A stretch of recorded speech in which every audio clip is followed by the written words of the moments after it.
Join me right now, back on the show, is Bam Bam. Morris, what's going What's on, man? up? How you been, brother? How you been? Good, good.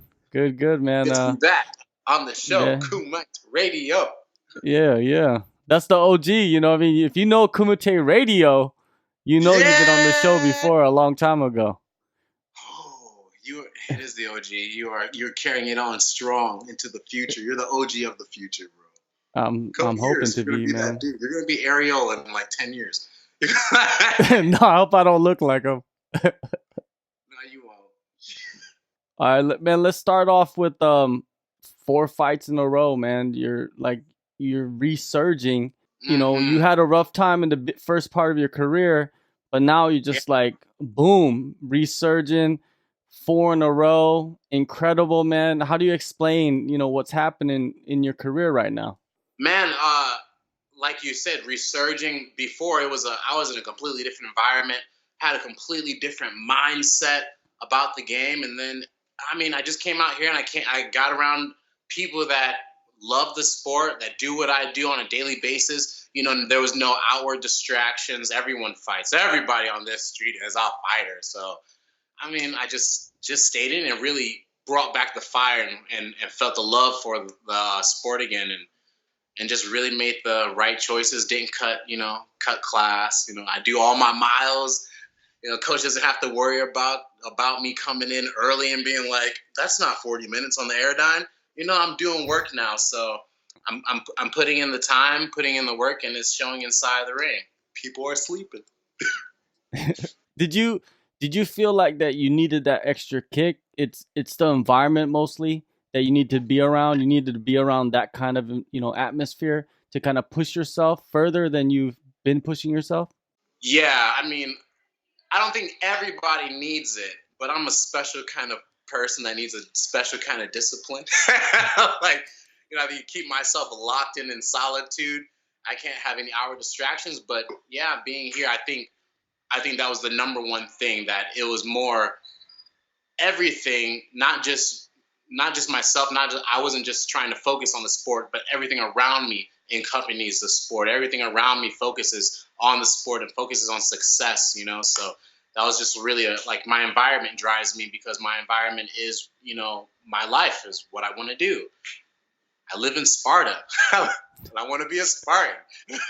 Yeah, man, that road is like you just mentioned, all fighters, Yeah, all kinds of fighters, Oh my goodness. coaches, fitness people. It's like you cannot go anywhere without running into somebody that you've probably Yeah, seen fight or seen on TV fight, or it's crazy. bro. Just 5 minutes ago, I was eating over across the street, and the Lima brothers just walked in. You know, Yeah. Douglas and his brother, and I was like, man, all right, killers out here.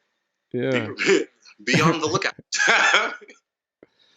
The last time we spoke, it was before you were making your One Warriors debut. They did the whole documentary thing on you, and Wow, and you had some little hype it was behind you, fun. and you went in there and you just destroyed every opponent that you had. And your last performance was a submission, which is which was a surprise to a lot of people because they expected you to go in there and knock the guy out, but then you jumped on you got on your back and showed them a little bit of Yeah, skill on the ground. So talk about that last fight. that was actually an interesting story too, because the thing is that actually that last fight I didn't have a corner. I was transitioning between camps. So what was really crazy is I didn't really have anyone that was going to be in my corner per se.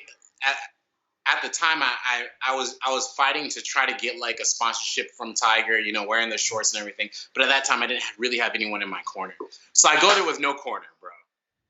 I have nobody there with me, and You then did the I Glenn Sparv. You did the Glenn yeah, Sparv. yeah, I did a Glenn Spark. Glenn is always doing that stuff, man. He's crazy. But I do one of those, man. And I'm like, you know what? I don't need a corner. I got this. Let's run it. But no matter what, when these situations happen, like, I don't know, someone comes out of nowhere or something happens that just helps me out. And I had been training with this guy maybe 5, 6 years ago when I first came to Thailand ever. And he happened to be there, Darren Fussell. And he comes to my corner, and I'm like, I won't really need much of the jiu-jitsu game. I'm just going to stop him and knock him out. And I end up on my back.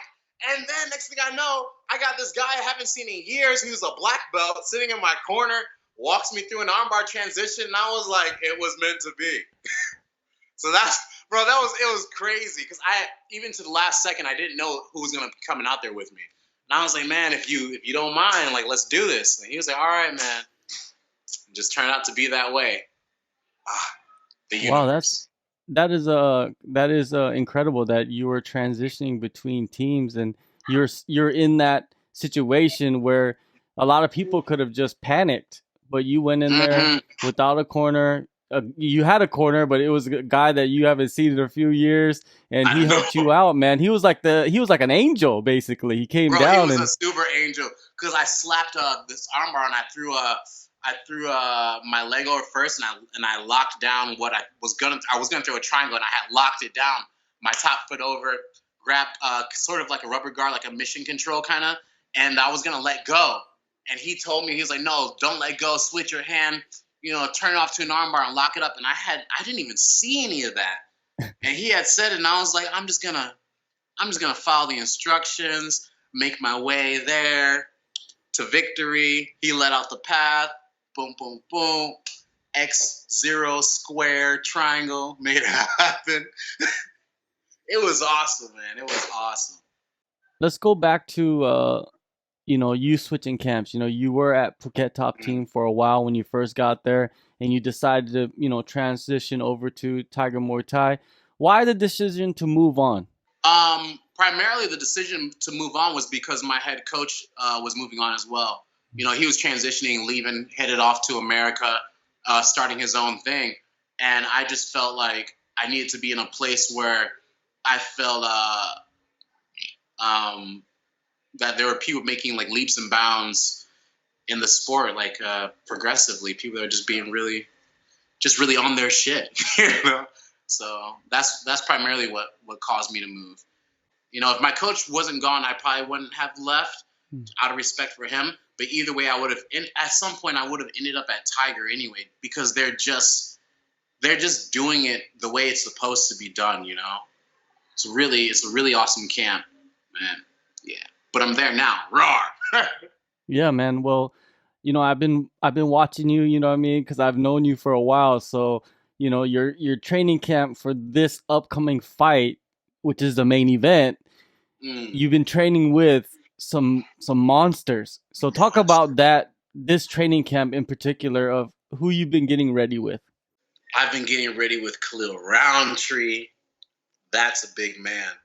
Kutalaba. What's crazy is Kutalaba and Khalil Roundtree are fighting each other this weekend, and I was getting prepared with both of them, for this fight. I was sparring Kutalaba, and then I had to spar Roundtree, and also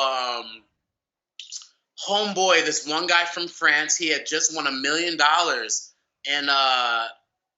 in some league in MMA. I forgot which one, but he just won $1 million. Mansour. Yes, he was out there? Yeah, Manure. Yeah, he was out here, and we did some boxing together for a couple weeks. That was awesome, man.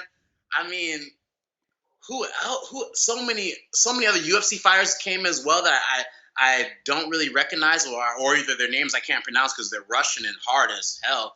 And also we have TMT, TNT, Dynamite, Nordine Taleb.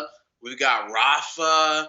The Austrian Wonder Boy was here. I got to work with a lot of people that, just didn't test me skill-wise, but when it comes to my confidence level and where I'm at right now, I have never felt so confident in leading up to a fight or at any time in my career to know that, these are the guys I'm training with, and I'm doing pretty well, man. I'm not going to start talking shit, but tell Khalil to watch out, son.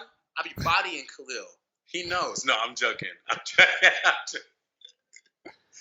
Well, yeah, man, it's for someone's confidence, a fighter's confidence, man, when you see yourself stepping into the cage, stepping on the mats with guys that are, at the top of the Yeah. heap, man, at the top of the game, and hanging on and competing with them every day. It You have to improve. It's just, 1 + 1 = 2.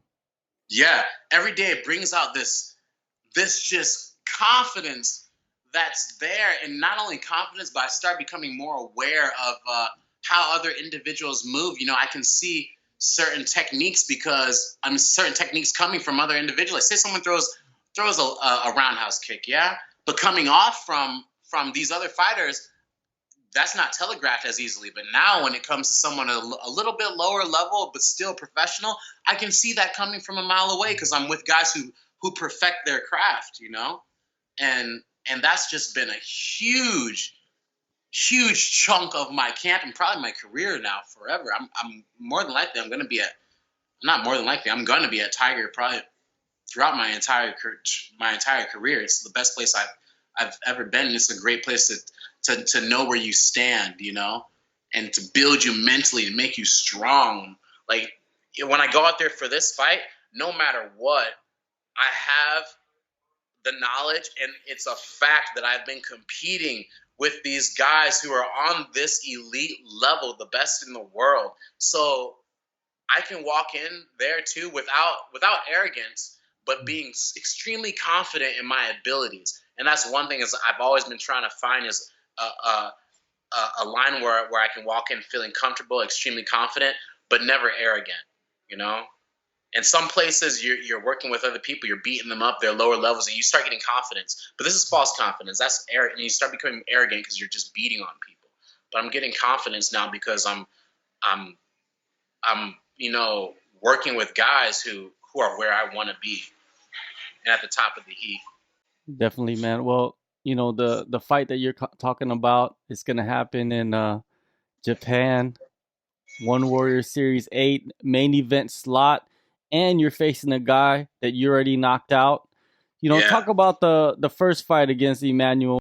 First fight with Emmanuel, the first round didn't go as well as I wanted it to, just because I wasn't getting off specific feints. Not only that, right before the fight, right before we walked out, my mind was pulled off somewhere else. I wasn't even there for the first round. But first round went how it was. He caught me with some, I wouldn't say clean shots, but they weren't clean. I walked into a lot of those things. There were a lot of things I wasn't paying attention to, and I wasn't there.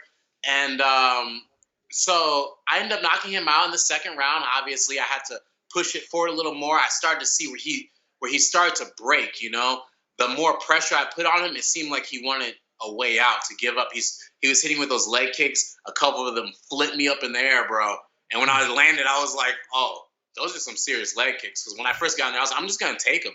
Like, there was a guy came in the back, and he was like, watch out for the leg kicks. And I was like, bro, we're fighters. Everybody throws leg kicks. Like, I got this. Went out there, got leg kicked, and I was like, well, okay, but not everybody's leg kick is the same. I'll keep that in mind. I was like, all right, this is some real shit now, okay?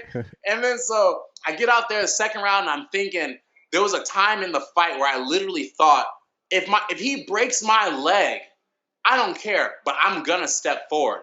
And if I step forward and I touch him with my hands, he will fall. And it came to a point. He went for a leg kick, went for another one, and it got to the point I couldn't feel my leg anymore, bro. And I was like, whatever, put him down, bang, and I ended up getting the job done.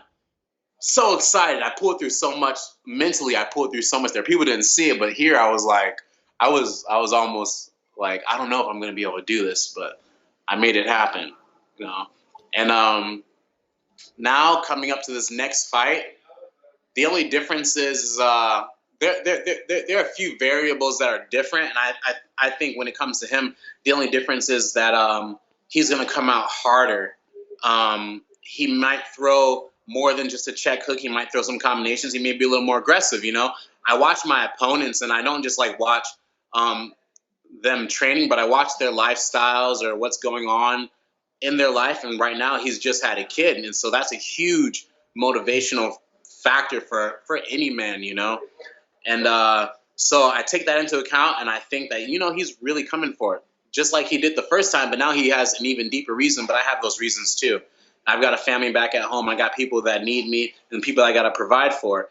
And when it comes to this fight, I feel that he is going to evolve, but I don't see him evolving any more than anyone that I've been working with or that I've prepared for. I feel like me coming back to this fight, I'll have a better understanding of how I want to go about the fight, where I'll be. I'll have better confidence. I just feel better, right now. I don't see him being the one to beat me. And I know I don't want to sound like cocky or anything, but I truly believe in my skills, and I love to analyze fights as well. And I believe I'm better than he is. Period.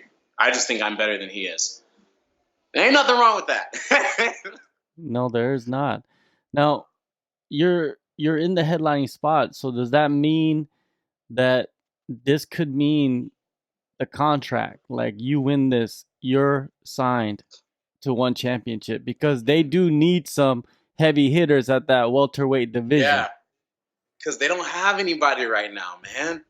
I mean, the last person that fight was to fight in that I know of in the welterweight division was some American guy, and then it was Alani Anthony versus Sexyama, and man, like I just want to come to that league, and when I come, I'm about to be the new kid on the block, and when I come, I'm coming in hot with heaters, and I want everybody. I want to walk. When I come into ONE FC, I want them to know that I'm walking through every single person up to the belt, and then I'm going to take the belt and become the most dominant champion that they have had. But I'm there to fight. I feel right now a lot of people want padded records. A lot of people want to fight this guy and that guy, and for it to feel this way, or only fight so many fights in a year because I guess they just need to train or like develop more skill sets. But I'm in here to fight. Like that's what I'm here for. I'm here to throw down.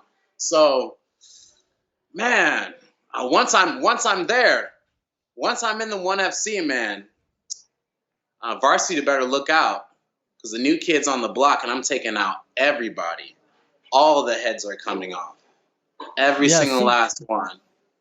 It seems like ONE is prepping you.